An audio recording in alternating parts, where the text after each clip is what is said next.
Hello. Welcome. Hello, everybody. Hello, sweethearts. Hello, everybody. Good to see you all. All right. Hang on, I'll be back.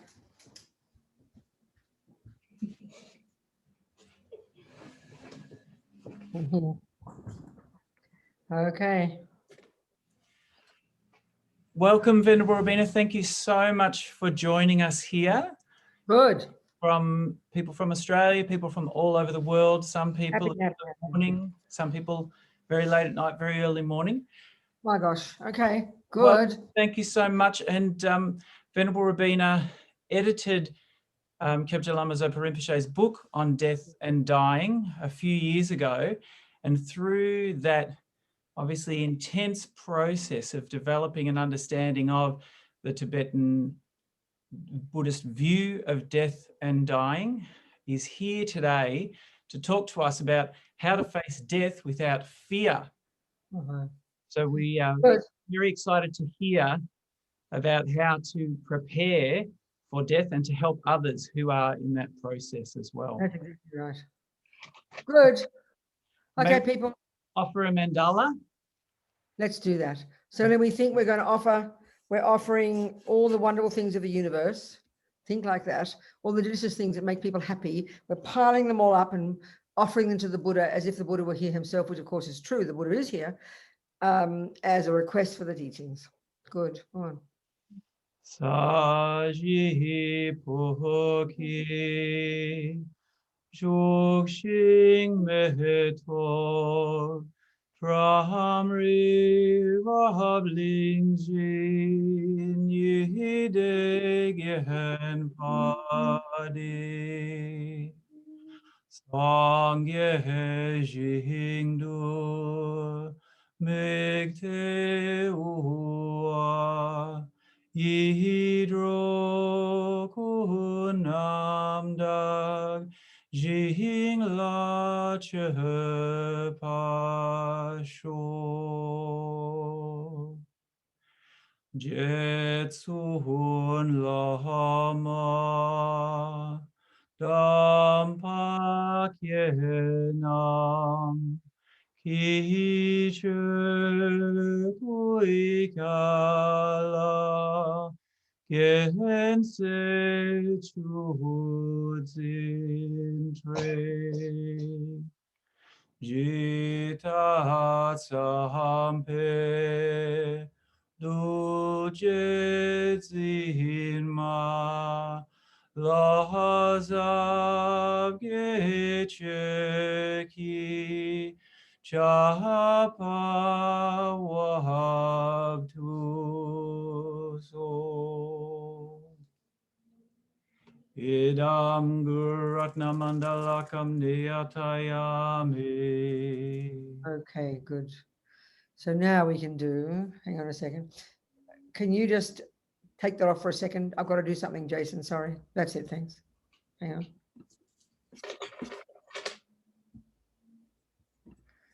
Hang on. Don't do this. What's happening? Sorry, I just got to fix something. Something's going wrong here. Sorry. Wait a second. Okay. All right. Here we go. Okay. So let's now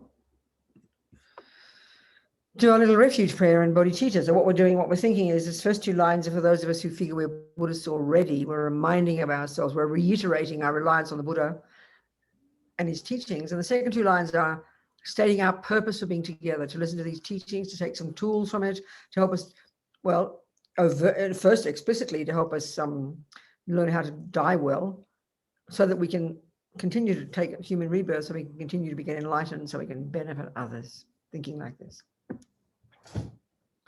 Sangye charang toke chognam la jangcho baru dagni kyab suchi dagi chonyen gipe sonam ki drola penche sangye drumpa shog sangye charang toke chognam la jangcho baru dagni kyab suchi dagi chonyen gipe sonam ki drola penche sangye drumpa shog So now thinking, oh, what's going on? Something weird's happened here. Sorry. Oh, now I've lost you. Now I've lost you all. Maybe Can you still hear me? click on Zoom. We can still hear you if you click on the Oh, Zoom. no, but I've lost it. I have to pick it up. I have to pick it up again. Hang on a second. No problem. What's going on here? I've got a couple of things going on here. I've got to fix. I'm so sorry. Please forgive me. Just a second. Okay. Okay. Sorry. What was it before?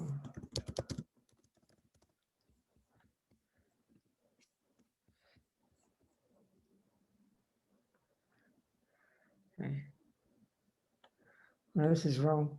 So I just have to, you've got to give me a minute, okay, people? Please forgive me. Kind of have to just, sorry. A couple of dramas happening here. I've got to fix. Okay.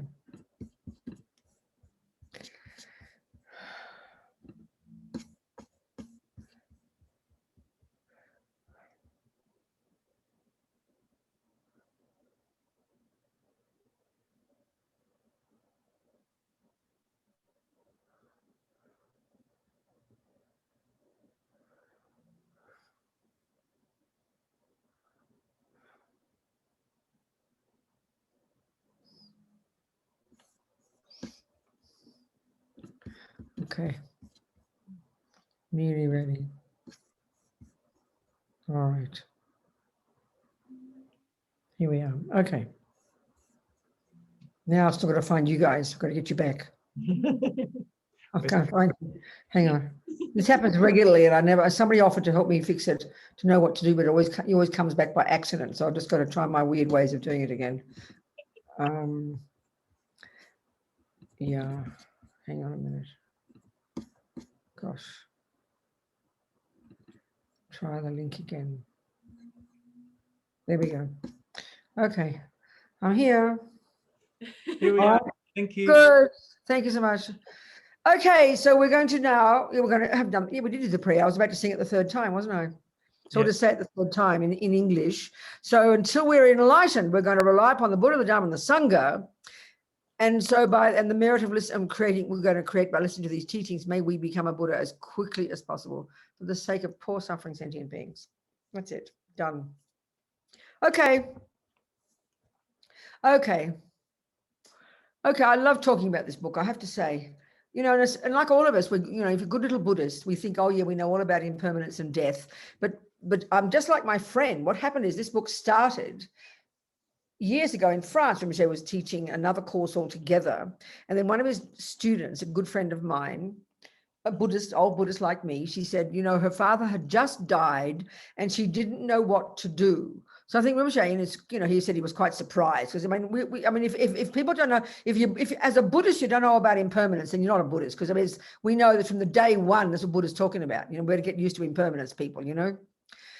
And so it was a surprise. So he switched direction and started teaching on a couple of texts, used teachings of Chöden Rinpoche, he's one of his gurus, and other of his gurus, of course, but also a book he regularly quotes in the book is a book written in Tibetan, hasn't been translated, by a Tibetan, especially for Tibetans, to remind them of all their rituals and their ceremonies and their traditions, So he was quoting quite a lot from that.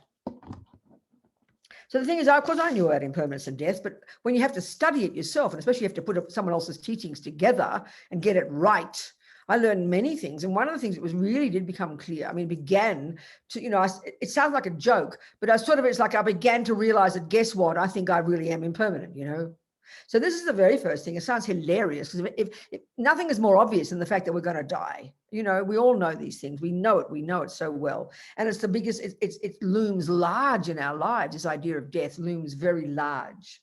And yet, but the irony of it is it looms large because we live in denial of it. It keeps creeping up on us, and jumping upon us, especially when our loved ones die. So in other words, we're not really conscious of it at all. And we've got to look at the reasons why. Why is it that death is such a horrifying word for us? We've got to look at that. Why? I mean, as Samarsa says in the book, death is not fearful at all. Death is not fearful. If you have the view, if you're a Buddhist and you're brought up with this view that your consciousness comes from before and your mind will continue afterwards, then death is just a part of life and it's not a big deal. But for us, of course, even if we do have that view, and if we're not thinking about it properly, it'll come as a big shock to us. So we've got to look at the logic of why we're so afraid of death. Well, this gets us really to the essence of Buddha's teachings. That Buddha's basically telling us across the board, from here to the Buddhahood, he's telling us the reason we suffer for whatever, at whatever level, the reason we suffer is because of layers upon layers upon layers of misconceptions deep in the bones of our mind. That he says, and we didn't learn them from our mother. Don't blame your mummy, we brought these with us. And they're deeply embedded in our mind as really primordial habits that are so primordial that we don't even think we have the habit. They're at the level of assumption. So one of these big mistakes is that is this deep misconception about the reality of ordinary life, which is in general, which is that everything changes. Impermanence it's one of Buddha's major philosophical teachings. So, of course, being Buddha, he didn't make it up. He's not a creator. He simply observed the universe as it is. He's observed natural laws and he presents them. And so the only reason he tells us about impermanence is not to make us miserable, is because it's true. And because we're living in La La Land and don't want to know about impermanence. So what is that reason? What's in our minds that causes us to not even want to know about impermanence? That's the lie of attachment. So as Lama Zopa says, at the time of death, the reason there is so much fear is because of attachment. And attachment to what? Not even to your loved ones and to your money and to your pension plan and to your, and all that, but to oneself. And which part of oneself? This body. Especially, as Rinpoche says, especially in our modern world, the materialist philosophical view is that we are the body. There's nothing else. If you're a materialist, you don't even talk about a soul. You don't even talk about anything continuing. It's just there's this powerful clinging, identification with, grasping at, belief in the concreteness of this body. This is the main reason there's so much fear. So Rinpoche, the reason for a Buddhist then to be very particular, to be conscious of death is very logical. Rinpoche says from the very beginning, he says, if you want to help anybody in their life, and we're talking here about the mouse, the ant, your grandma, whoever, if you want to help anybody throughout their life, the time they actually need you is at the time of death. Now, this is quite a surprise to us, because if we're materialists, if our philosophy is materialism, which is a pretty predominant philosophy in the world these days, is it not? Then that seems a bit weird, because you think, what do you mean at the time of death? The person's life is over, and we can see the way we are in our world. That sometimes the old sick people are the least taken care of. I mean, in hospitals maybe quite a bit, because there's a lot of money involved. But basically we think, well, the person's nearly dead. And often even these days, not being too cynical, but people their death being hastened, they're drugged out of their brains, waiting for people to die. But the Buddha's view is completely different. And this is, of course, being Buddhist here, and this discussion is Buddhist, we better know Buddha's view. Well, as we know, as Lama Zopa says, why they need you at death is very simple. It's because it's at the time of death, and we're going to go into this in great detail, at the time of death, about before you stop breathing. It's quite technical and it's quite precise. Just before you stop breathing, about that time is when all these various conditions come together, which we will describe, that activate the karmic seed that we have put into our bank vaults, and we're going to go into that. Every millisecond of what we think and do and say, Buddha says, drops a karmic seed into our bank vaults, and none of them go astray. And so at the time we die, before we stop breathing, the karmic seed that will determine our next life more than a few weeks later, when our mind finds its way to our mother's human womb, in this case, our case from last life, that seed that determined that we went to our mother's present human womb, that was triggered at the time of our previous death. Your mother and father mightn't even have met each other yet. You're not even a twinkle in their eye, but already you are programmed to go there. Big surprise. We thought they made us, not at all. So this is the point. So now, more crucial, this is more precise detail, there are billions of karmic seeds in our different bank vaults, and we're going to discuss this process, because everything we think and do and say leaves seeds in our mind. So then we've got different kinds of seeds, and essentially we've got lots of seeds that are labeled negative and lots of seeds that are labeled positive. And then there's even variations of those. But the crucial ones, the main ones, the ones that determine a type of rebirth. And this is a very technical process, by the way. It's not punishment, it's not reward. There's no one up there running the show. There's no concept of creator in rebirth. In Buddhism, no one's deciding you go anywhere. We decide ourselves. I mean, we don't. We should. We need to. But our own karmic seeds that we have planted by our behavior are the seeds that will be triggered at that time that will determine our future life. So in our case, we can say, being human, we're the proof of the pudding that life, our death, must have been relatively peaceful, and that a virtuous karmic seed from one of our non-killing actions, very specific non-killing karmic actions, particularly practiced, Lama Zopa says, in the framework of having lived in vows of non-killing, was triggered, that then programmed us even before we stopped breathing, programmed us already. By the time we stopped breathing, 3 days later, maybe the mind left the body, several weeks in the intermediate state. And then when mummy and daddy hopped into bed or wherever they hopped, and this is a traditional old-fashioned conception, not a Petri dish one. I mean, they haven't caught up with that lot. Then our mind was ready to go to that human womb. This is a big surprise to us. I mean, it's a shock. If you're a Christian, that's a big surprise, because as far as we're concerned, God put the soul there. God's responsible, not us. And if we're materialists, then mummy and daddy are responsible. But in neither case, for Buddhism, mummy and daddy play a role, but they're not thinking about you and me right at that point. They're having fun, and we come barging in.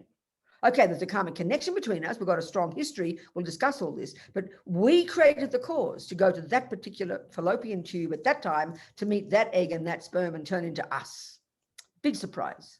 So we want to help. The bottom line for the Buddha is, we want to help that mouse, that dog, that ant, that grandma, that baby, your beloved sister, whoever it might be. We want to make sure that and this is the point, their mind is peaceful at the time of death. Why? Because when the mind is peaceful, that enables virtuous karmic seeds to be triggered. And if the mind is freaking out, which is not uncommon, that triggers a negative karmic seed, which determines a suffering rebirth. And we don't want the ant or the monkey or the mother or whoever it is to have a suffering rebirth. Thank you very much. So death is the most important time to help a person. Big surprise for us. And it's quite technical. I mean, we're going to describe two main processes. One is, we'll just refer to it. It's from the sutra teachings, and it's the particular way that the 12 links of dependent arising, this teaching of the Buddha, plays out at the time of death. And crucially, from the Vajrayana teachings, from the more advanced teachings, from Buddhist Tantrayana, this process of death, this gradual deconstruction of the various components that make up a person, exactly how that happens, and how we can learn to be familiar with that, and how even as a practitioner we can learn to navigate that process and practice it every day in our practices, so that when we do die, we're ready for it, So it's a really crucial point, and it's a very technical point. It's not just some holy thing, make death nice and everyone's smiling. It's quite precise. So given that the time of death is when the karmic seed that determines the next life is triggered, then obviously everything in terms of helping a person is to help them become peaceful and virtuous. That's it. That's the bottom line. That's the bottom line from the Buddhist perspective. And we're going to unpack these concepts, and look at how that is. So this book of Rinpoche's, it's taken from this particular teaching he gave in 2003, but also from his many other teachings over the years, over the last 45 years. He's taught on this topic countless times. But it's basically done as a handbook.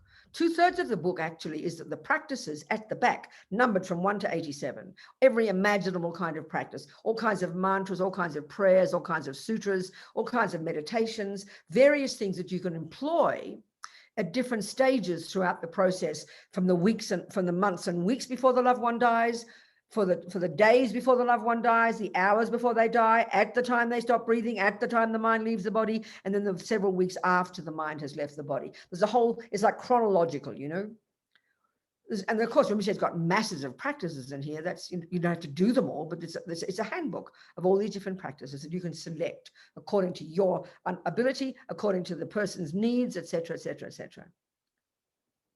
All of them are to help a person ensure they die peacefully and get a good karmic seed be triggered so that they get at least a decent human rebirth, or, as Rinpoche repeatedly says throughout the book, or a rebirth in a pure land, which we'll talk about, So it's very specific. I remember I gave it to a Buddhist friend to read the manuscript when it was nearly ready for publishing. And she said, where's the book on grieving? I said, well, that's an interesting point, isn't it? Because that's, of course, how naturally in the materialist world, the way we look at death, yes, indeed, is to help the death process be nice for everybody concerned. But as far as we're concerned, it's got nothing to do with what happens after death. It's all about us and the time of death. So then that would have to include grieving. But that's not in this book. It's not in this book. It's not the point. The point of all the advice in this book is to help the person who's dying. So obviously the explicit thing is all the way through the book, as you'll see if you read it, or even the course notes I've sent you, some of which are excerpted from this book. It's always referring to how to help your loved one. Because I mean, obviously you can't talk to the loved one if they're the one who's already dead. You've got to talk to the friends who and we can help our loved one. But obviously the teachings are implicitly for us to help us know how to die, so we can ensure we have a peaceful death, so we can get another decent human rebirth and keep on moving on our spiritual path. That's the framework for the Buddhist, from the Buddhist approach, and certainly the Tibetan Buddhist approach.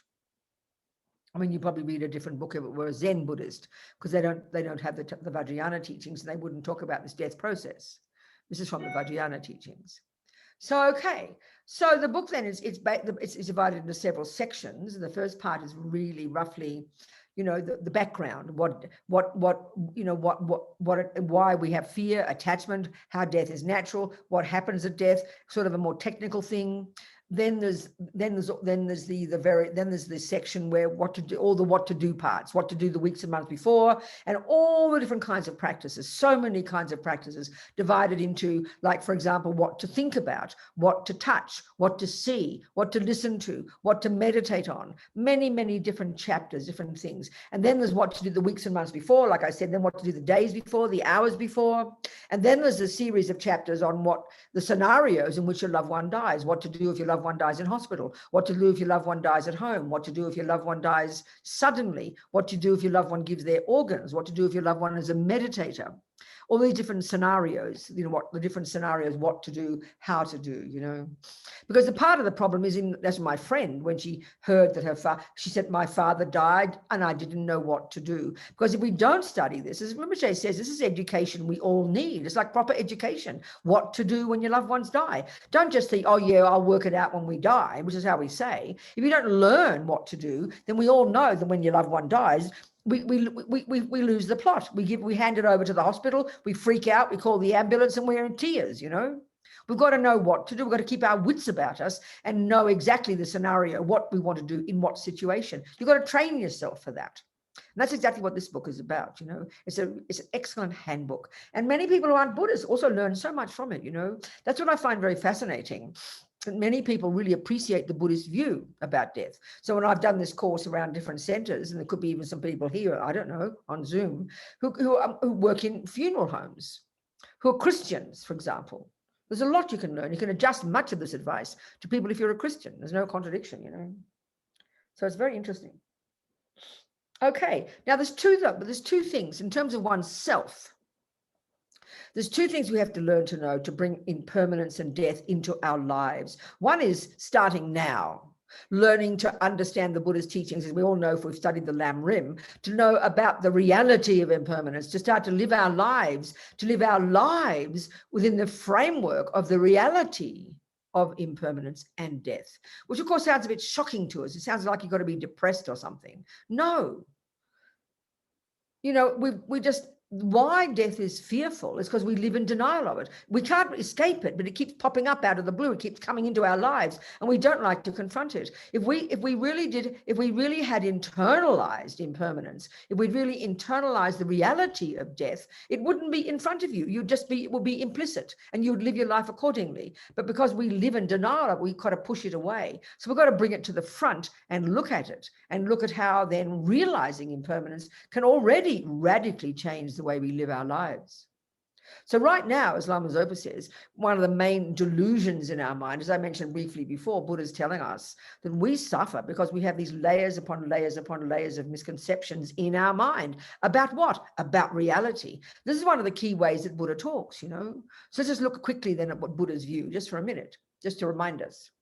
So first of all, Buddha's telling us, Buddha's this person who lived in India a couple of thousand years ago, who came out of this amazing system before him, these incredible Indian yogis and scholars and saints and amazing beings who were the ones, as His Holiness the Dalai Lama said, I always quote him, saying there's these amazing Indians more than 3,000 years ago who were the ones who began the investigation into the nature of self, the nature of the universe. We thought it was Mr. Freud 100 years ago, we arrogant Europeans, white people, So rude.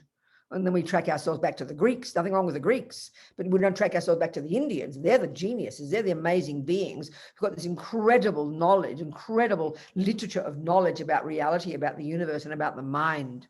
Buddha came out of that tradition. He went as far as he could go, and then based on his own direct experiential findings about the nature of self and the nature of the universe, he diverged in his own direction, So one of his key presentations was, in a way, was an argument with a debate with the previous views that posits an intrinsic, permanent kind of entity called a self or an atman or a soul or an essence. The Greeks call it an essence.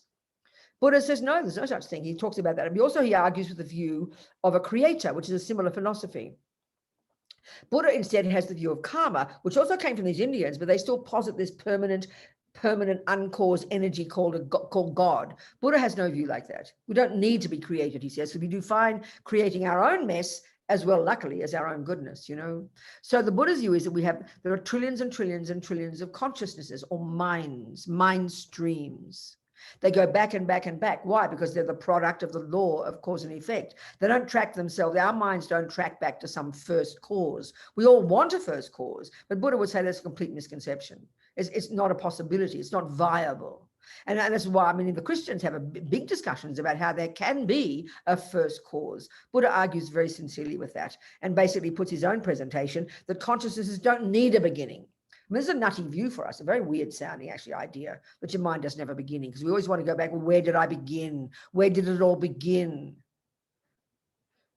Well, as far as Buddha is concerned, matter and minds are necessarily beginningless. Why? Because they're the product of the law of cause and effect. And if they're the product of the core of laws and effect, the law of cause and effect, which he says runs the universe, there cannot by definition be a first cause. By definition, of course, there can't. So minds, therefore, and matter are beginningless. As the Dalai Lama said in one of his many conversations with all the scientists, Big Bang, no problem, just not the first Big Bang. That's all. Big surprise to us. So our minds go back and back and back, Buddha says, and they're driven by the law of karma. Now, we need to understand this law very well, because this determines whether we're happy or suffering. This determines whether we have a happy rebirth or a suffering one. We better understand it so we can know within our lives how to navigate it.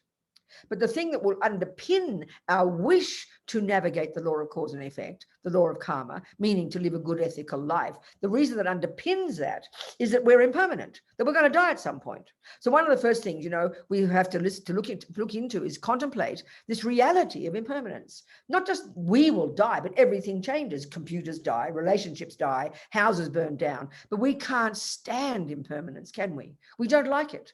So the thing is, why we don't like it, why we can't bear to think that my beloved husband who's with me today won't be here in 27 years, is because we're attached to that little bubble. When everything is going beautifully, attachment's getting what it wants. When attachments get what it wants, it can't stand to get something else. So because we're attached to things being nice, attached to getting the nice things. So here we are, I'm a youngish person, we think. I'm a youngish person. So I'm permanent, I'm alive, I'm happy, I'm well, and we imagine death is a long way into the distance. You can't even see it, Don't have to think about it. I'm impermanent, I'm permanent. We feel that way. My relationship is going beautifully. I'm so happy. We'll be together forever. Your beautiful house, when you go to work and come home from work, you believe your house will be there when you turn the corner, and you get the shock of your life if you see an empty space, because we believe things are permanent. But this is also the tragedy. When things are delicious, we can't bear the thought that they might not be there, so we cling to them as permanent. It's another lie we add on top. But when the bad thing happens, When things change for the worst, now the tragedy is we think that will last forever. That's why we kill ourselves. So we're not living in reality. And Buddha's basic point, the more and more we understand Buddha's teachings, the more we're going to see that we suffer the extent to which we're not in touch with reality. So he's not trying to shove it down our nose. He's not trying to rub our nose in it like the pussycat in the caca, you know. You're going to die. You're going to die. No, he's trying to get us to wake up to reality. And once we've confronted reality, then you can forget about it. You don't have to get, every day you don't keep, oh, I'm being scared of death. No, it's just facing the reality that you could die. The very first point to meditate on, which is from Atisha's teachings, which then Tsongkhapa uses as the basis of Islam Rim, this is like the very first level of practice where we start, is to think that death is definite. That death is definite. And we'll go, yeah, I know that. Sure, give me something more exciting, please. No, Buddha says, you don't know it at all, babe. Intellectually, yeah, but we live in complete denial. So we've got to, habituate our mind every day. Every time we hear about death, read about it, and we're bombarded from all sides these days, aren't we, with all the social media, all the different ways of receiving the news these days. You can't avoid death, and you can't avoid it next door. The ants are dying, the rats are dying, the next door neighbors are dying. But we just take it for granted. Well, that's just death. And because it's all these strangers or people we don't particularly care about, it doesn't touch us much. We might hear about some bombing every place and get a bit depressed, but it doesn't touch us that much. But the real point, it mightn't touch us, but the real point is we don't get the proper wake up. We don't get the proper wake up call. The wake up call has to be this. My God, that, look at that ant, it just died. And then you say, that will be me. That's when you get the wake up call. Otherwise, it'll never become a learning. We have to see life as like a learning, So the learning we're discussing here is the learning about impermanence. So we're trying to get the wake-up call so that why? So that I can start to realize that I'm impermanent, that I'm going to die at some point. So why should I think that? Well, we've got to go to the next point. To get closer to home, not only is death definite, but the time of death is absolutely not definite. This one should scare the life out of us. So what we've got to do in all these different ones is look at the different arguments we need to use to counteract these misconceptions, Because if we grasp at something as permanent, meaning not changing, then we get caught up in the bubble, we get caught up in the attachment, we get caught up in the anger, we get caught up in the depression, and then we get caught up in all the dramas. But I mean, it's so clear. So you've got to use all these simple examples. If you've got a flight at the end of the day, you've got to get to the airport. Think about this. You've got a deadline, any deadline that you've got to achieve something. You've got a flight, you've got to get to the airport at the end of the day. Think of this. Immediately you've got lots of jobs to do. We've always got lots of jobs to do. But because you've got that flight in 5 hours, you've got to narrow down your options, don't you? This is a really good example. You've got to narrow down the options of the things that you must achieve before you get to the airport. And the things that you want to achieve before you get to the airport will be the most urgent ones. You don't start painting your walls just before you go to the airport. You don't start, setting up a law, a legal case against your next door neighbor. You got to, everything's got to be focused on that goal you've got of the 5 hours to get to the airport. Well, think of death like that. It's a really great example. It really is a great example. If you're going to, Lama Zopa says it's best we think we're going to die today, which sounds hilarious to us, of course. Best to think. Why? Because it'll galvanize you into action. It'll galvanize you into prioritizing what's important. And that means what's important to get to the airport at 5 o'clock. What's important for you to get to death at 5 o'clock. It sounds like a joke, but it's not a joke. It will kind of cause us to prioritize.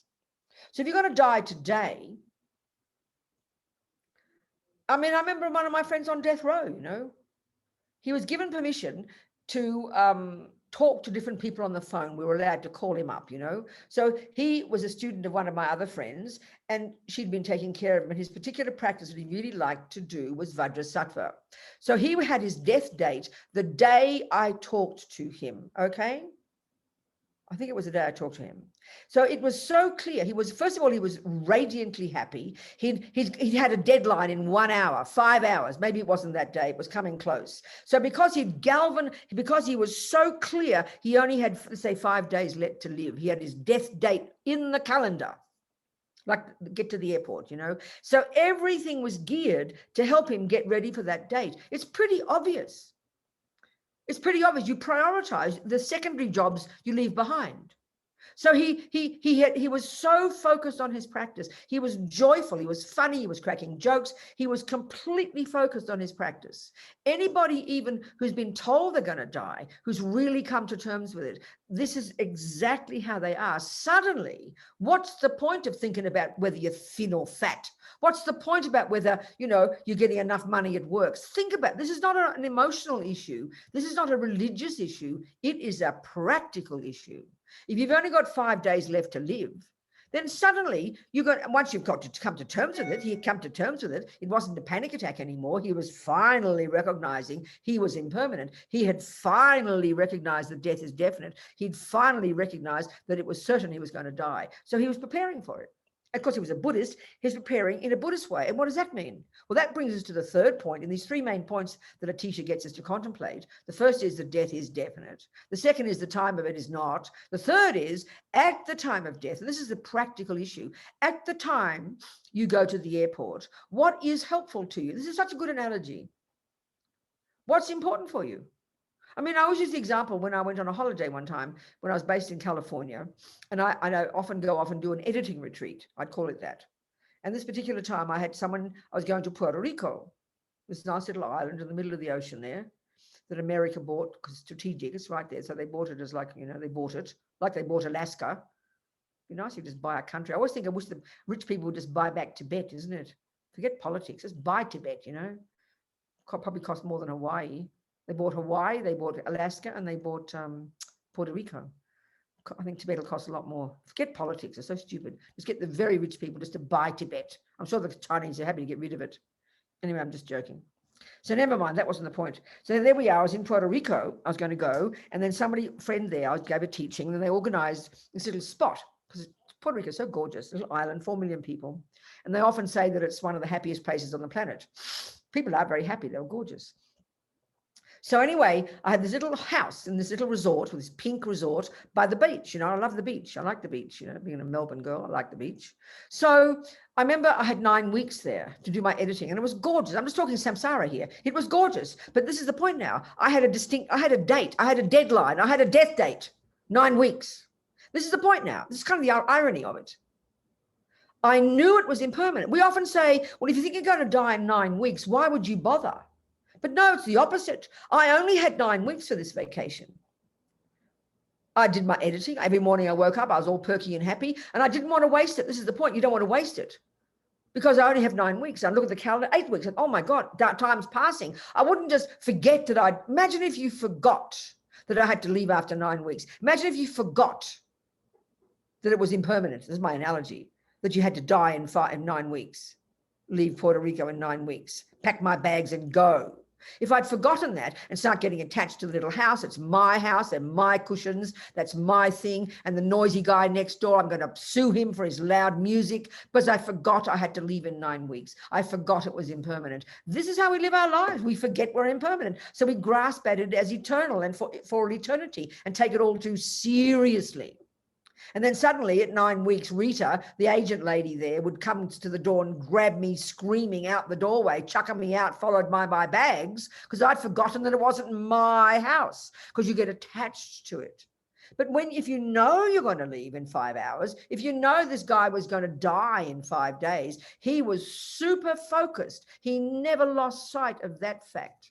So he did everything that he did was focused on how to help him deal with that fact in 5 days' time. So when I had to do living this nice, pleasant place in environment in Puerto Rico, I never forgot that I had to leave in 9 weeks. So the noisy guy next door, it doesn't matter. I'll be leaving soon. It doesn't matter the gas doesn't work. I'll be leaving soon. It's okay. So at the 9 weeks finished, I packed my bags and I left. And so then what happened? That's leaving. That's dying. But then what happened? I had to have a ticket ready to go where I was going to get reborn, which was Boston. I'd get a ticket to get to Boston, wasn't it? I didn't just get to the outside door with my bags weeping. Where am I going to go now? I had an airline ticket. So you got to know you're going to die, but you got to prepare for the next life. It sounds so silly to us, but this is the Buddhist approach. It's practical. So if you live like this, you'll die happy mind. Say, bye people, see you next life. Goodbye, I'm out of here. Then will not be fearful. Death, in fact, Lama Zopa says, when you're ready for death, when you've lived a good life, because what you'll do, And what I mean here is by focusing, prioritizing. Once you realize you're impermanent, once you know you don't know when you're going to die, the prioritizing is you can only take with you what's in your little bag. You can only take with you your virtue. You don't want to bring your non-virtuous karmic imprints. That would be terrible. You can't bring your husband. You can't bring your pension plan. You can't bring your nice house. You can't bring your children. You can't bring your body. You got to leave those behind, like I left behind my little apartment in Puerto Rico. So don't get too attached to them, honey, because you've got to leave them at some point. I mean, this is so practical, but we hear it as kind of heavy and religious, you know. So then prioritize. So what would you prioritize in your life? You'd prioritize giving up attachment, giving up anger, giving up neurosis, giving up depression. You'd prioritize practicing virtue, because they are the things you want to bring with you, the imprints in your mind, and only those, nothing else. That's what you pack your bag with when you leave this life and climb into the next body. You know, you prepare it all in advance. You're in charge, babe. That's the Buddha's view. And that's the thing that really did strike me. I mean, we, even little good Buddhists, you know, we let's say we've got a guru like Lama Zopa or something. We know we're going to die. And then we vaguely think, well, you know, people, sometimes Buddhists say to themselves, to each other, what kind of rebirth do you want? And the commonest answer is, well, whatever's best. Well, that's a bit like saying, what kind of holiday do you want? Where do you want to go? Oh, whatever's best. Well, I'm sorry, you can't buy a ticket for wherever's best. You've got to decide where you want to go. That's what really struck me, I tell you, doing this book. I had to decide what kind of rebirth I want. I mean, this sounds even more hilarious. But who's in charge of this process? There's no creator. Lama Zopa will do his best to help me. But in the end, I've got to create the cause. I've got to know, after I left Puerto Rico, exactly where I was going to go. And I had to buy a ticket to that place. I can't just say, oh, I'll leave and go wherever's best. That's absurd. I had to know where I want to get reborn. So there's only two options for a Buddhist: human rebirth or a Pure Land.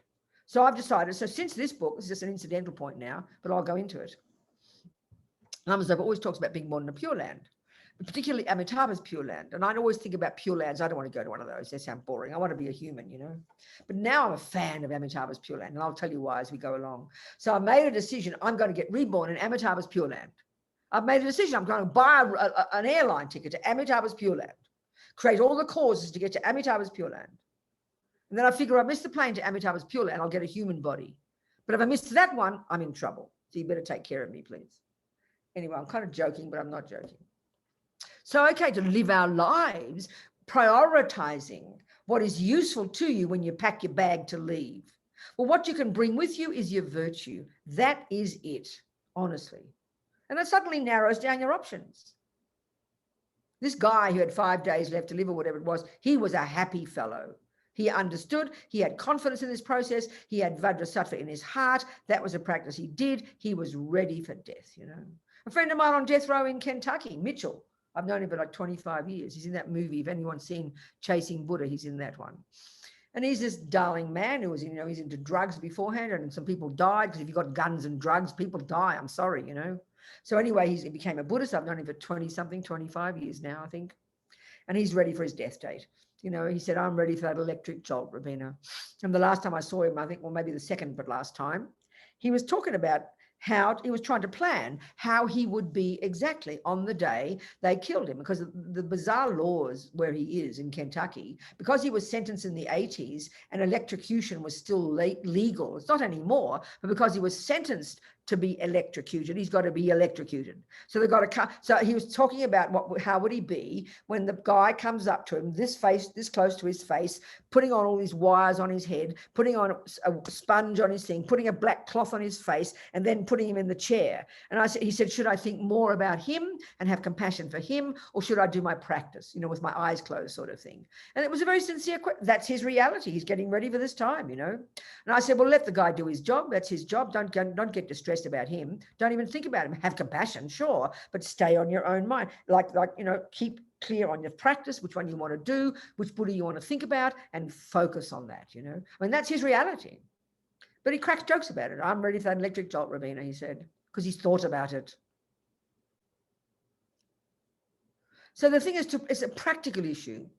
Given that you've got the Buddha's view, assuming you have, no one's forcing you to if you don't, if you've got the Buddha's view that your consciousness will continue, that you know that of all the options of the types of rebirth, you do want at least another human body.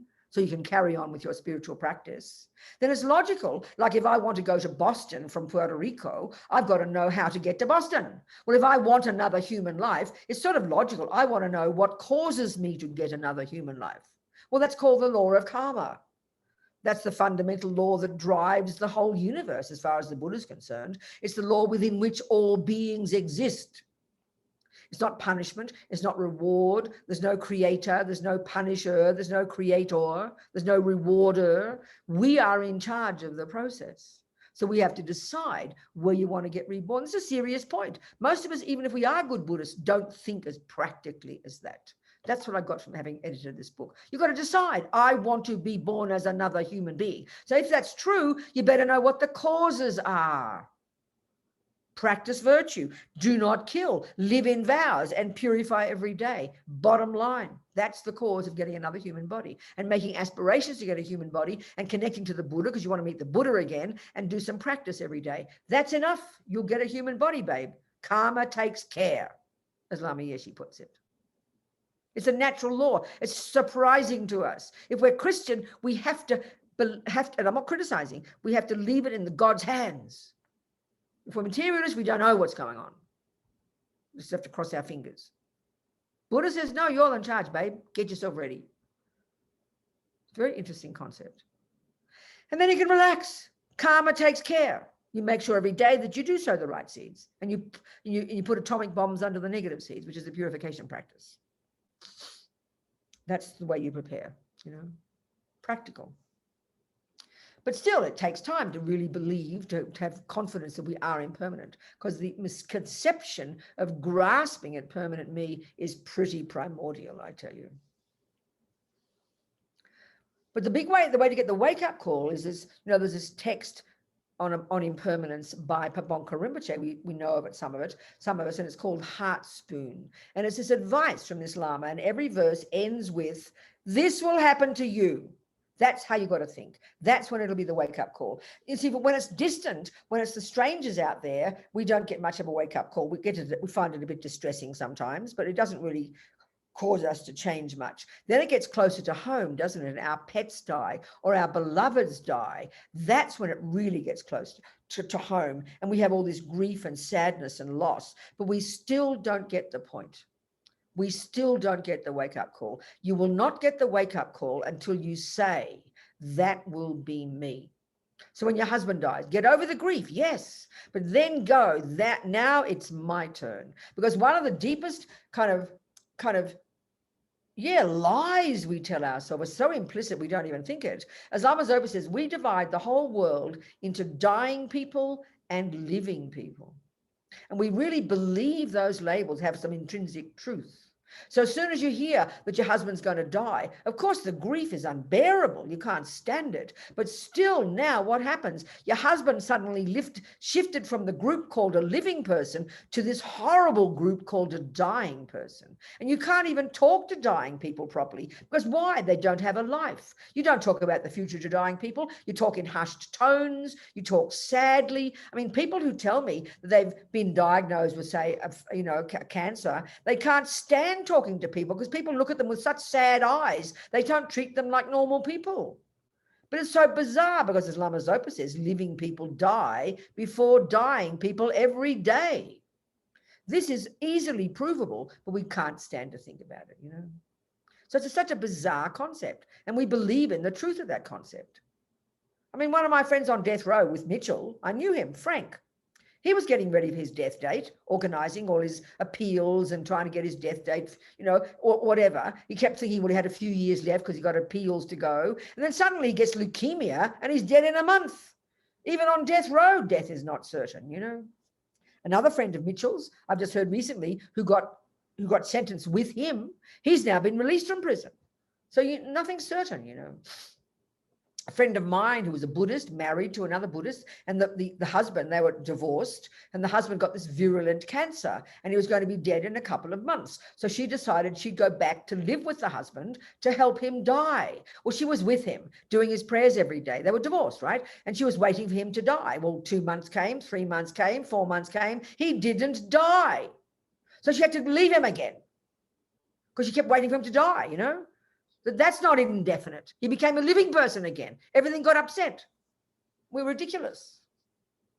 I love that story. Always I tell this story about this Tibetan astrologer who'd done his own chart. And he saw in his calculations that he would die today. He got his big shock. He immediately started to think about where he'd done the wrong calculations. He was sitting there, apparently something like with his arm on the windowsill, and there's a wooden shutter, and he's picking his ear with some pointy thing, and the shutter bangs into his elbow and goes into his brain, and he dies. His first impulse was to not believe his own calculations. His first instinct was, where did I make a mistake? It proves it. We just don't believe we're going to die today.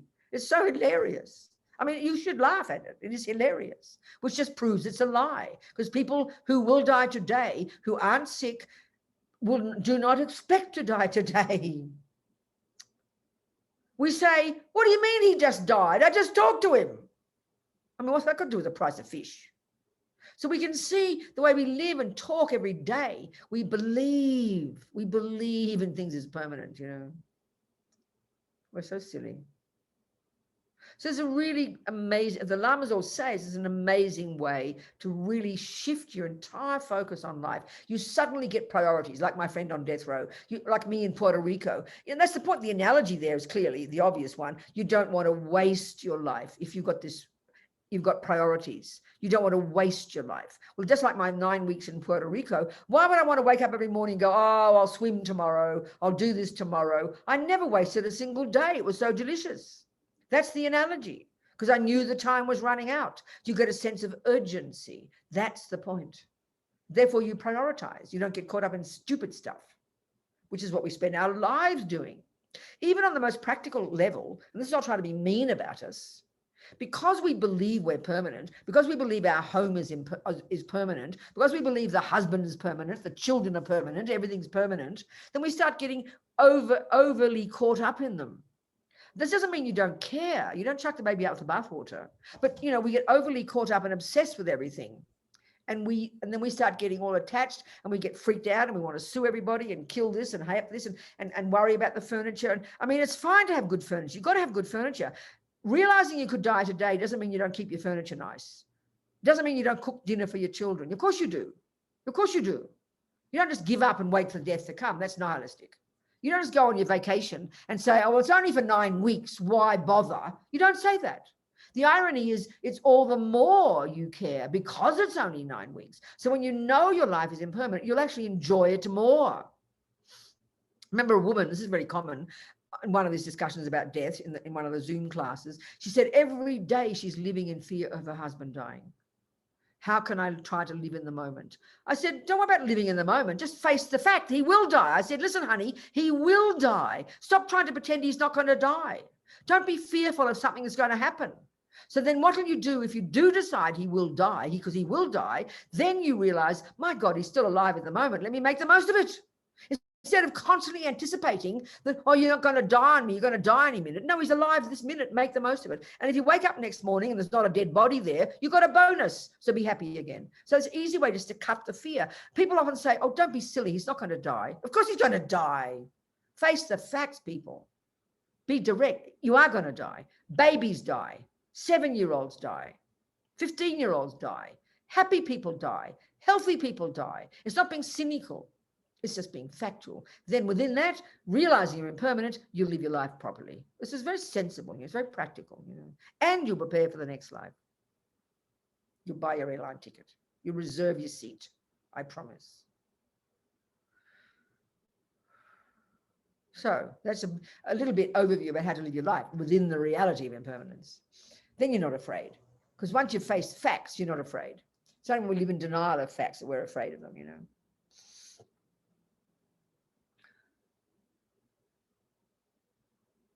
So, of course, all this means then, if you want to not waste your life, what that means in Buddhist terms is you want to live a good life. And what does that mean? That means living, abiding, as they say, abiding by the laws of karma. So this is the view of the Buddhas that drives the entirety of Buddha's entire worldview of epistemology, etymology, philosophy, psychology, you name it.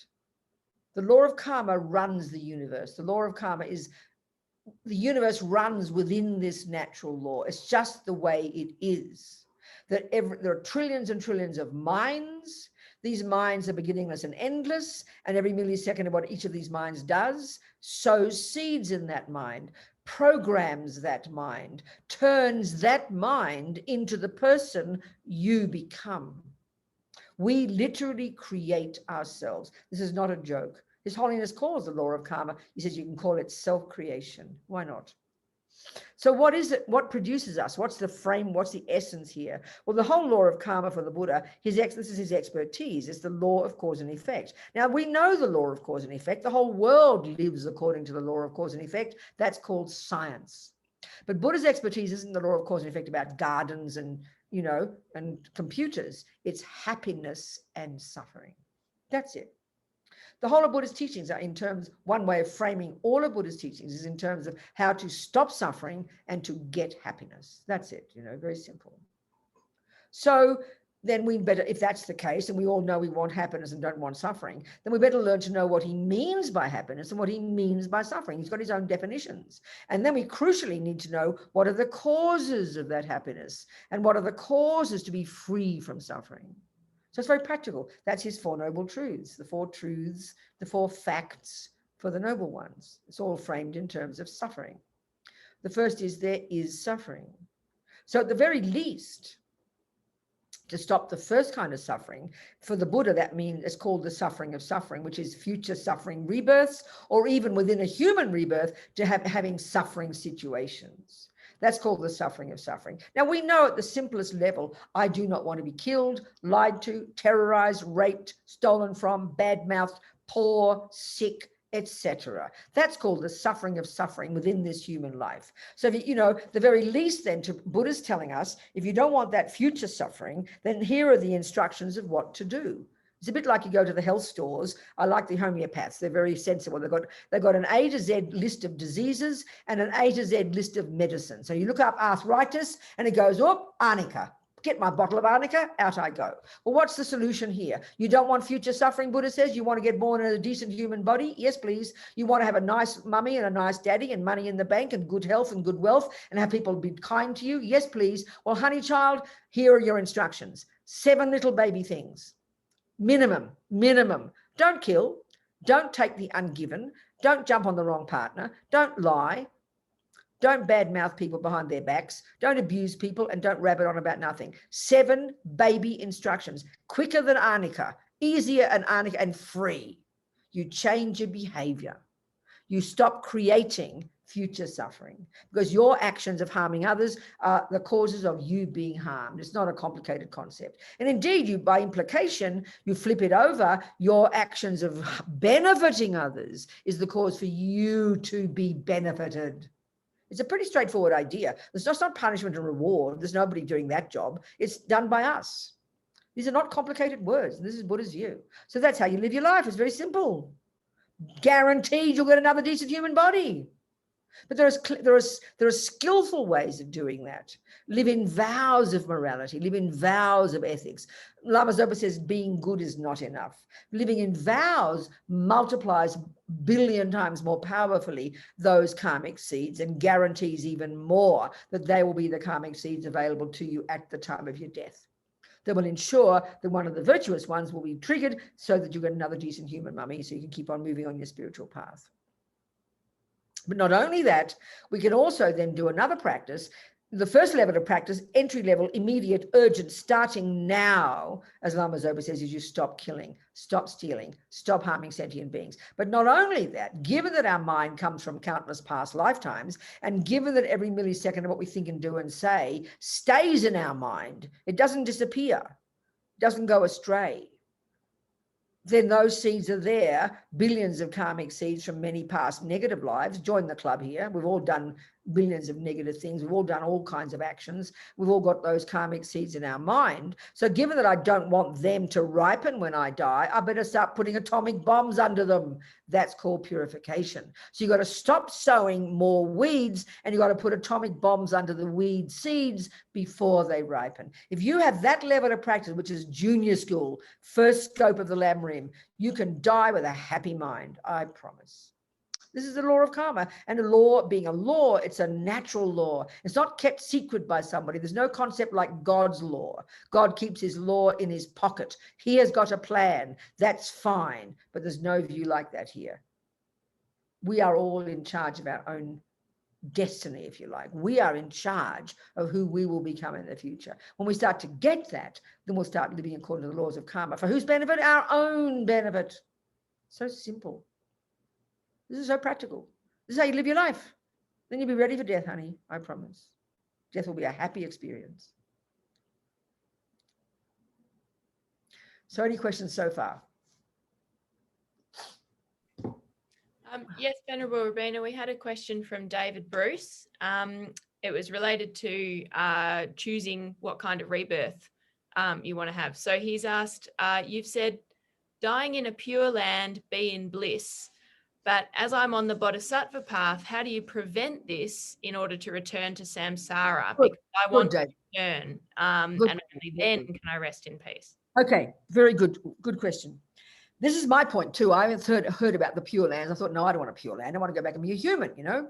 But then when I understood, this is very funny. Before the book was finished, I'd done as much as editing as I could, and I knew it wasn't finished yet. And then suddenly, out of the blue, this is a few years ago, after Lama Zopa's stroke, he didn't teach very much. And one of his first teachings, he gave an empowerment and a teaching on Amitabha and Amitabha's Pure Land, and it's in California. So Holly, his Australian assistant, she sent me a rough transcript of the teaching that Rinpoche gave. And that's when I realized that the necessity to be born in a pure land. So I'll explain. So first of all, he said, what a pure land is. So I'll talk about this in a minute, what a pure land is, so we can understand it logically. But the reason to be born, the only reason to be born in a pure land, David, is so that you can speed up the process of getting realizations. So the only reason that would motivate you has to be bodhicitta, not just for your own sake. So in the other words, you can go to these pure lands very quickly. And Lama Zopa talks about how and he quotes Tsongkhapa saying that most pure lands are not accessible to most of us unless you've got realizations like emptiness or something. But for some reason, Amitabha's is available to peanuts like you and me. Well, I mean, at least me, I don't know about you. But and the causes of it, I'm saying listed, the causes of it, first of all, wanting to go there, like the cause of me going to Boston has to be me wanting it. It's not even mystical. Then you create the causes, which are to practice morality, but with very powerful bodhicitta, to want to be born there so you can get enlightened quickly, David, because you're going to have a body of light, baby. You don't need toilets and babies and sex and food and drugs and rock and roll and sleep. You can get enlightened, whiz yourself to enlightenment really quickly, and then you can come back as a fully developed being and benefit sentient beings. That's the only reason to go to a pure land. Makes sense, right? Yeah, that's it. Exactly. That's the only reason. It was very clear, you know. And I thought that sounds very sensible. I like speedy things because you don't have to waste time, you know.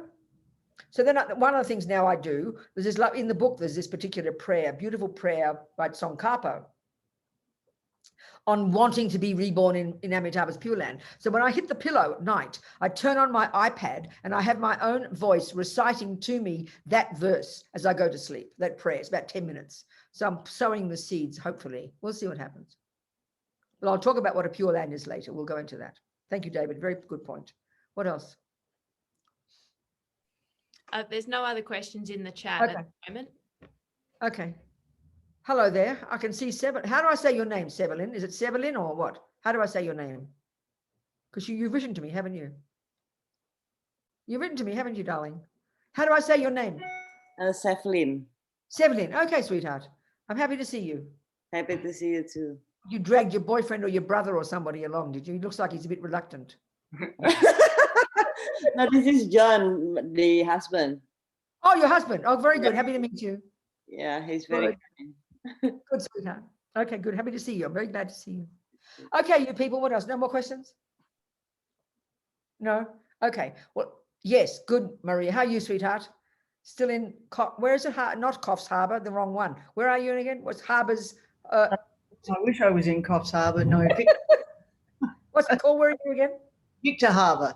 Victor Harbour, that's right. I know when I lived in Adelaide, I thought I told you this. I think I did. I lived in Adelaide and I ran away from home in 1964 when I was 19. I fell in love with a married man and I didn't want to sleep with him. I was still going to church. So I was all dramatic and ran away from home. I think I told you this.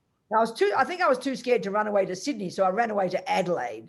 And then I had a week and I worked for the government in Elizabeth, that weapons research establishment. Worked there for like £11 a week. And then I had a holiday one weekend and I bought my first ever bikini, this nice light turquoise blue bikini. And I went to what you just said, that place for the weekend. Oh, Victor Harbour. Victor Harbour. Thank you very much. Yeah, it's Anyway. not Coffs Harbour. Okay, darling, so tell me what's happening. What's your question? Well, I have a question. My father's 97 My God, well done. and he's absolutely in total denial about death. Oh, he's not, is he really? Oh, yeah. Well, At 97, he's in denial still. My God. a couple of months ago, I went to visit him and he had some new fruit trees that he'd planted in the backyard. And I said to him, "What did you plant these for?" And he looked at me as if to say, "Why wouldn't I?" What? Right. Well, maybe he planted them for you. No. Has he got any kind of views? Has he got any kind of views about the future? No, just that he wants a telegram from the Queen. He's 100. But is he, so how are you, so is he a good man? Does he live good ethical life? Well, he was in the war and he probably killed a lot of Japanese, so sorry to say. No, but is he kind of, has he sort of come to terms with it? Has he got some kind of ethics? Is he a good man, basically? Yeah, he's okay. He's got a partner. Oh, and I he's see, okay. giving her a hard time. He lives at home. There's no way he's going into a nursing home. Just broke his leg. Okay. And he's back at it, I mean, he's quite amazing. And How can you help? So what you can do to help him, you should have like a CD of mantras. It just sounds like nice music. He won't know that you're hooking him and getting the Buddhas into his mind. well, I do that when they come down here. Oh, you do? Well, there you go. That's pretty good. I have them sit in front of the TV and I put on some nice mantra music in the background. Right, And there you within 5 or 10 minutes, they're both asleep. oh, there you go. There you go. That's how you can help them. That's the best way to help them. You're doing the best. Good on you, girl. That was my question. Yeah, that's the best way. You can do better.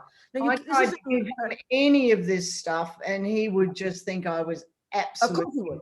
No. I know. This is the way. This is the most powerful tool. So we've got to talk about this because, if you can be rational with somebody and talk about these things and people can make their own decisions to be ethical and so on. But most people won't. Dogs can't do it. Babies can't do it. Many people won't do it. So you've got to be sort of use these more subtle methods. And this is why the more we understand, we're going to get into this, the more we understand that everything that anybody sees or hears or tastes or touches or smells, especially sees and hears. This is another thing besides the karmic process.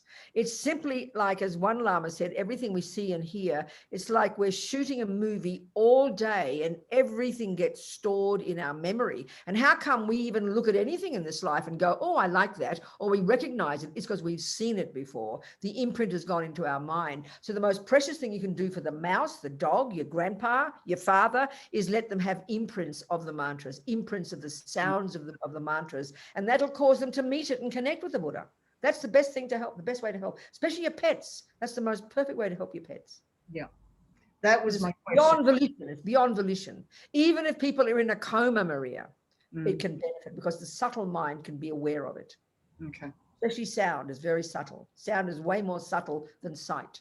And even I've so many stories. I mean, so many stories of people who have been unconscious, hearing mantra, seeing the holy beings. Christians talk this way because your subtle mind is capable. And that's where even when your daddy's in a coma and if he's dying, you have mantras really quietly playing in the background. And again, the mouse, the ant, your pussycat, this is the most powerful way to help. And it's very easy to do it.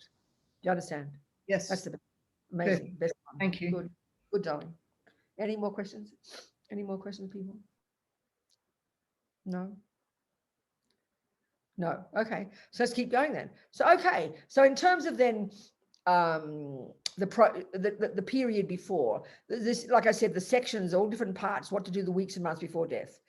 And so basically, as I said, Rinpoche's got this list of 80, and we've numbered all the practices because it's an easy way to access them, because you've got to do them at different times. So it's easy to have them all in one place, numbered. And so there's many, many kinds of practice. So we divided them into different sections. So one lot is what to do. So first of all, Rinpoche talks about how to make the environment most conducive for the dying person. This is something that's extremely important. And we don't often think about this, you know. So first of all, the first section is like talking about people who are dying slowly, weeks and months before death. Many people clearly die more quickly, obviously they do, and they mightn't be in a hospital weeks and months before, but certainly if they're at home the weeks and months before, you know, then it's really important to make the room, the place where that person will be day and night in their bed, let's say, really as beautiful as possible. I mean, we have sensory consciousness. So if, you know yourself, if like you're in a hospital, I think hospitals are about the worst place to die with respect to kind doctors and nurses, because they're so full of noise, clutter, sounds, banging, machines, everything's messy. You know, it's not a conducive place. And as the person's getting older or sicker and closer to death, the mind gets very, very sensitive. It gets very, very sensitive to the slightest disturbance, you know. So the most important thing, Rinpoche mentions this from the day one, make the room as beautiful as possible, so that everything in that room is for the sake of the dying person. So if your mum is a Catholic, you find out what your mummy loves. You find out the saints that she likes. You find out the pictures she likes. You find out the prayers she likes. And that's what you surround her with. So then when she's awake, when she's unconscious, she's peaceful. This cannot be stressed enough, you know.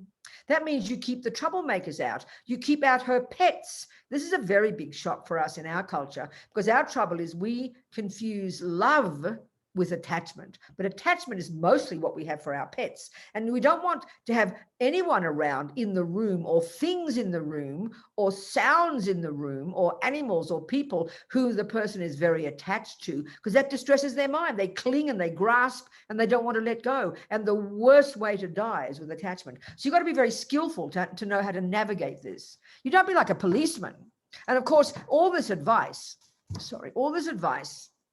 is if you're in charge of the process. If you're about the fifth person on the totem pole and you have no control, well, all you can do is do your best if you're not in charge. The assumption is in this advice that you're in charge of the process. You're the one who calls the shots, you know. So that means it's a really important responsibility. As Lama Zopa says, I can't stress it enough, but the role you play and all the other helpers is really huge for the dying person, because the way you behave, what you do, is a major condition for the way your loved one dies, and therefore for the karmic seeds to be triggered. So it's a really big responsibility to make it as good as possible, not just to make a person feel good. It's not just that. It's because the karmic, when the person's virtuous, when the person's peaceful and more relaxed, then that allows virtuous karmic seeds to be triggered, and then the mind is very happy. And that's what you need more than anything. It's quite strategic, really. It's not just to make people feel all nice. And even so, all the more if they're in a coma, because their mind can be just as sensitive, you know, when you're in a coma. I mean, I have many experiences of that. A friend of mine, I always quote this story, a friend of mine in Sydney was in the ICU in one hospital in right up on the coast, North Sydney, way up on the North Sydney. Can't think of the hospital. Anyway, I was living in Ashfield at the time, which is in West Sydney, like 50-kilometre drive. And my friend Judy was in the hospital, and I wanted to go and see her every day. So I had to drive, because I had to drive late at night. So I drive through French's Forest at 100 kilometres an hour. It's easy. You see, you can drive fast then.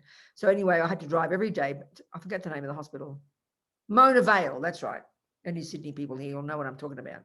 So it was about a 50-minute drive. 40-minute drive, and I'd see her every night late, and I'd go, and she was in the ICU and all wired up, you know, totally unconscious. They weren't even sure she'd ever come back again. So I would just say these prayers in her ears. She wasn't really a Buddhist, but she had many Buddhists. She was close to Sakya Trinzen, his family. She knew his family. She was very close to Dzongsa Khyentse Rinpoche. He'd stayed in her house for 6 months, way back in the 80s. So she knew them, and I'd asked their students to please get them, the lamas, to pray for Judy. So I'd be with Judy and I'd say these prayers, and then I'd whisper in her ear loudly, Judy, His Holiness Sakya Trinzen is praying for you. Judy, Tsongsa Kensei Rinpoche is praying for you.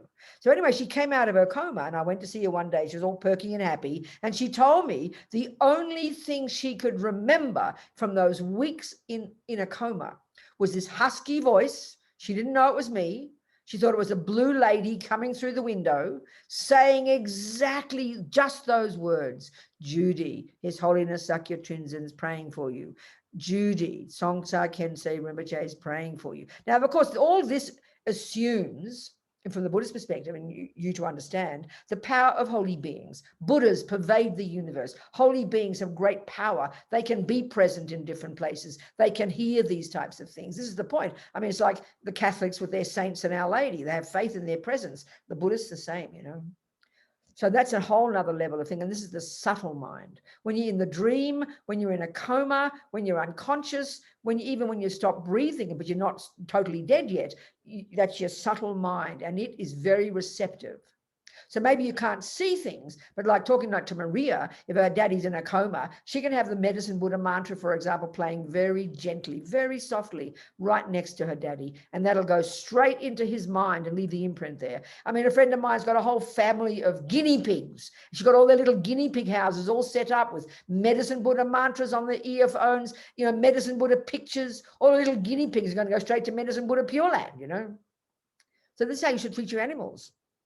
The best way you can help your animal. Don't just take them to the vet to kill them, please. Let them die peacefully. Even if they're in pain, you give them drugs, but your little pussycat will be so happy to be peaceful and quiet, and this lovely sound of the Buddha's in its little ear. It'll be a very blissful death, for both for the pussy, for the doggy woggy, all of them. I promise. That's a particular point anyway. So the room should be beautiful for the, you know, but also for the mouse. If you've got a poor little mouse who's nearly dead, you don't just chuck it in a corner. You put it in a little box or a little bird where it's all safe, where it feels secure, where its fear calms down, and you have mantras playing next to it. You couldn't wish for better. Give it a little pill if it's got pain, sure, but don't knock it out. Let it hear the sounds and it will be peaceful. And when its little mind is peaceful and it's hearing the Buddha's name, that'll trigger a virtuous karmic seed in the mouse's mind and it'll help it get a human body. This is how it works, you know. So, but make the room for the mouse or your grandma conducive. That means, like if so it's a Buddhist, you have to know what your friend wants. You've got to know what they want, what practices they want, what pictures they want, what statues they want, what things they want. You've got to know what they want. You don't shove it on top of them. And then you control how it is for that person. So especially if it's your grandma or close family, you know, don't bring all the troublemakers in, and especially to even if your grandma's really attached to a certain person and they're both crying and weeping, that's not helpful to your grandmother. It's the worst way for your grandmother to die, to have attachment. And this is something we don't understand in our culture, I tell you. We don't understand this at all. You know, we have the television blaring, we have all these noises because we think it's distracting the person. No, attachment, you see, attachment's multifaceted. Attachment is this kind of emotional, hungry energy. It's always wanting something. And of course, it wants something through the lens, through the senses, doesn't it? That's why we have the television blaring for the poor old people in the old people's home. You know, they're drugged out of their brains like vegetables, listening to blasting television, completely distressing their mind, completely distracting their mind. No space to think anything, no space to do anything useful. You know, it's just awful. So it's to make the place really conducive and just have the sound of mantra, super quiet, especially when it's closer to death, because the tiniest disturbance can really be distressing for the person's mind. And you want their mind to be peaceful. Therefore, virtuous. They come together, you know. The people in the room should know this. They shouldn't be chatting away. And if they're in a coma, you be quiet. You do not rave on. You don't fight over. I mean, you hear the nightmarish stories I've heard from different nurses or people in hospice, like these two children screaming across the dying daddy about the will, you know. Like, you can't believe the shocking things. Everything should be as nice as possible, and you've got to manage it. And then, so the practice is to things to see. For example, to see certain mantras, to see certain pictures, because everything leaves an imprint in the mind, even for the guinea pig. see things to hear, all the different mantras. And Rinpoche has found so many mantras. One of the chapters that took the longest to edit was to put together all these mantras that Rinpoche has found. He finds mantras in texts that nobody else knows about, you know. It's incredible. So there's all these mantras in the different chapters. What mantras is it? You can choose one if you like. It doesn't matter. But these are Rinpoche's things. He has them in there. All different kinds of sutras, what practices to do, what meditations to do. So it's all up to the person, what they're capable of. You choose. Like you've got this toolkit there, and you choose the tools that you're going to use according to the person's need. So you've got to know the person well and know what's best for them, you know. So what to touch, what to see, what to think about, what to meditate on, many different things. But one of the major ones you can do for anybody, if they're conscious, of course, is talk about their good qualities. This sounds so simple. Like when Maria starts to help her daddy die, assuming Maria doesn't die before her daddy, which we know is possible, then one of the things you can talk about is, given that he's not a Buddhist or a Christian, and he's probably, he's whatever he is, he probably thinks he's going to fall into a big hole. That's what materialists think. Well, you can talk to your daddy about his good quality, what a good father he's been, and praise him like crazy. Even if he's a mean guy, you praise his qualities. You thank him for what he's done. Because you think about it, none of us ever even tell ourselves our good qualities. And because you're dying, there's going to be some anxiety there because you've died many times and you don't know it, but there's a lot of fear around it. So one of the most easy things to do is love him, be kind to him, be spacious, be gentle, be kind, praise him, thank him, and just let him actually hear these delicious words that will nourish his heart. This can really help a person, because many people are feeling guilty and worried about their life and the bad things they've done, and they don't know what to do about it. They don't know who to ask for forgiveness. Just praise them, love them, be kind, gentle, sweet. And if you're in an old people's home, I think even the cleaning lady could do that, Give drugs, yeah. Take care of the body, yes. But be kind. Because fear is the commonest thing in most people when they die. And it's primordially deep, So you alleviate that fear by you being kind and relaxed and easygoing and friendly.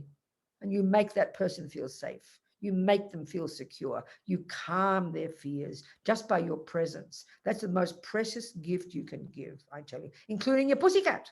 Not a joke. Your dog adores you. If you're making the dog feel safe, as long as you're there, the dog will be happy, Same with your grandma. Same with the baby. We need good. That's the real gift that you're giving to the person who's dying. You're making them feel secure and calm and not fearful. That's your precious. And if you're afraid, it's a disaster, So important. So you make the room as nice as possible. You talk about different things. You have different practices. And that's up to you to discover what to do, how to do. You got to learn. So as the time gets closer,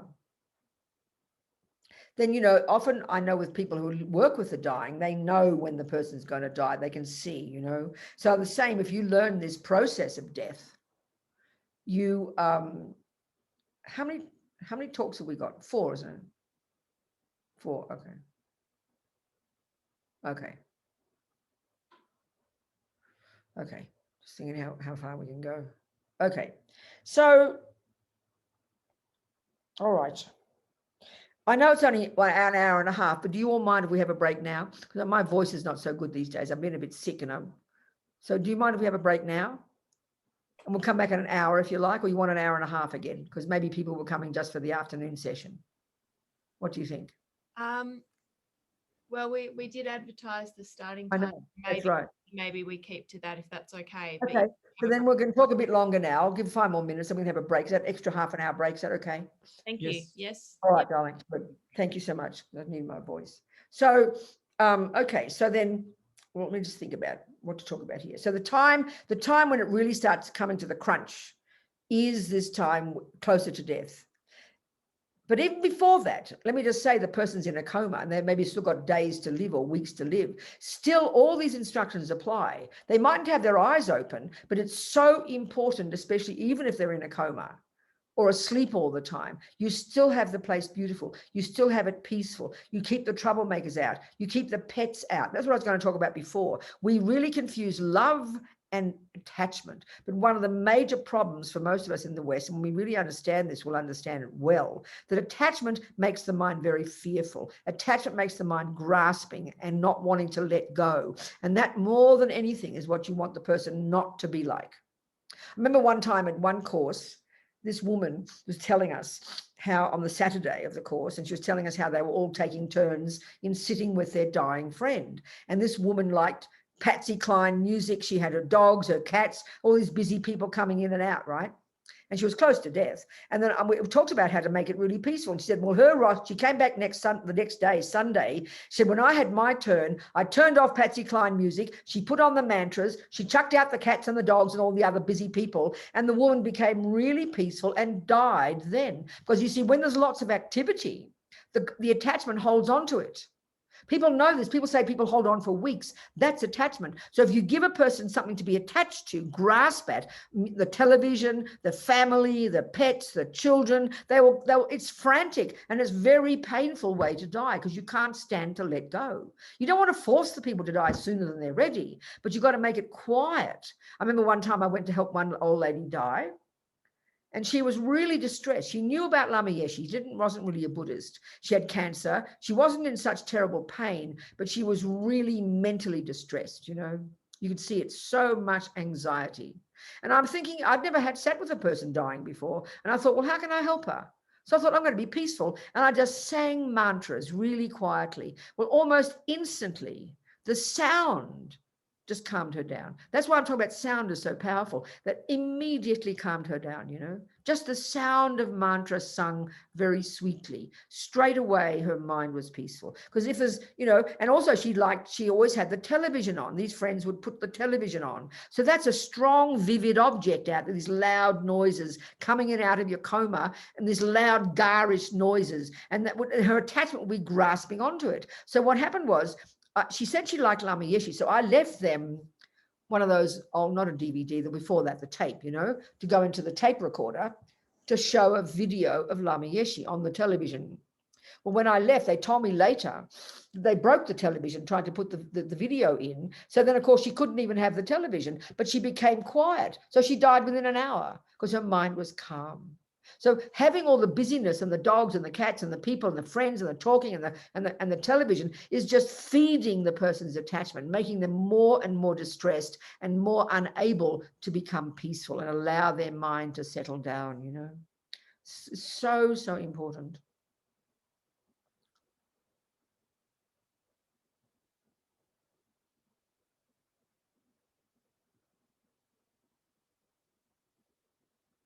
That'll do for now, okay? If that's